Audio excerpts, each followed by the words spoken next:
बात उन दिनों की है जब महात्मा बुद्ध विश्व में भ्रमण करते हुए लोगों को ज्ञान बांटा करते थे और बौद्ध धर्म का प्रचार किया करते थे।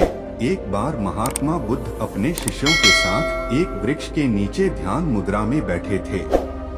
अचानक एक बूढ़ी औरत वहां रोती बिलखती हुई आई और गौतम बुद्ध के चरणों में गिर पड़ी और बोली, महात्मा जी, मैं दुनिया की सबसे दुखी औरत हूँ। मैं अपने जीवन से बहुत परेशान हूँ। महात्मा बुद्ध, क्या हुआ? आप क्यों दुखी हैं? बूढ़ी औरत, भगवान, मेरा एक ही पुत्र था जो मेरे बुढ़ापे का एकमात्र सहारा था। कल रात तीव्र बुखार से उसकी मृत्यु हो गई। उसके बाद मेरे ऊपर जैसे दुखों का पहाड़ टूट पड़ा है। मैं बहुत दुखी हूँ। ईश्वर ने मेरे साथ ऐसा क्यों किया? अब मैं किसके सहारे जीऊंगी? महात्मा बुद्ध, हे माता, तुम चिंतित ना हो। ईश्वर बहुत दयालु हैं। वो कभी किसी के साथ अन्याय नहीं करते। आपका जीवन भी जल्दी ही इस दुख से निकलकर सुखमय हो जाएगा। बूढ़ी औरत, नहीं भगवान, मैंने आपकी बहुत ख्याति सुनी है। कृपया आप मेरे पुत्र को जीवित कर दीजिए। महात्मा बुद्ध, हे माता, मैं आपके दुख को समझ सकता हूँ।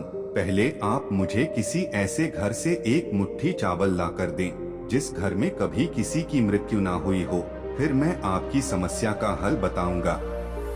औरत धीमे कदमों से गांव की ओर चल पड़ी। पूरे दिन वो इधर से उधर सभी लोगों के घर में भटकती रही, लेकिन उसे कहीं ऐसा घर नहीं मिला जहां कभी किसी की मृत्यु ना हुई हो और जहां कोई दुख ना हो। हर कोई अपने दुखों से परेशान था। सबके पास अपनी एक अलग समस्या थी।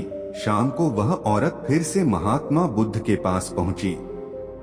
औरत को खाली हाथ लौटा देखकर बुद्ध ने कहा, गौतम बुद्ध, हे माता, क्या हुआ? आप खाली हाथ क्यों लौटी हैं? बूढ़ी औरत, महात्मा जी, मैं पूरे गांव में घूम आई, लेकिन मुझे एक भी घर ऐसा नहीं मिला जहां कभी किसी की मृत्यु ना हुई हो। सभी लोगों के पास अपना अलग दुख था। गौतम बुद्ध, माता जी, यही बात मैं आपको बताना चाहता था कि इस दुनिया में हर कोई दुखी है। सबके पास दुख का एक अलग कारण है।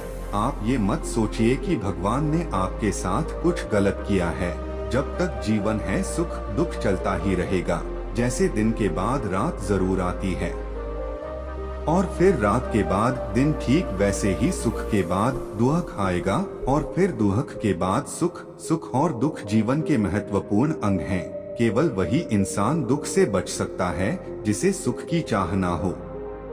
दोस्तों, महात्मा बुद्ध का ये प्रेरक प्रसंग दिल में एक गहरी छाप छोड़ता है।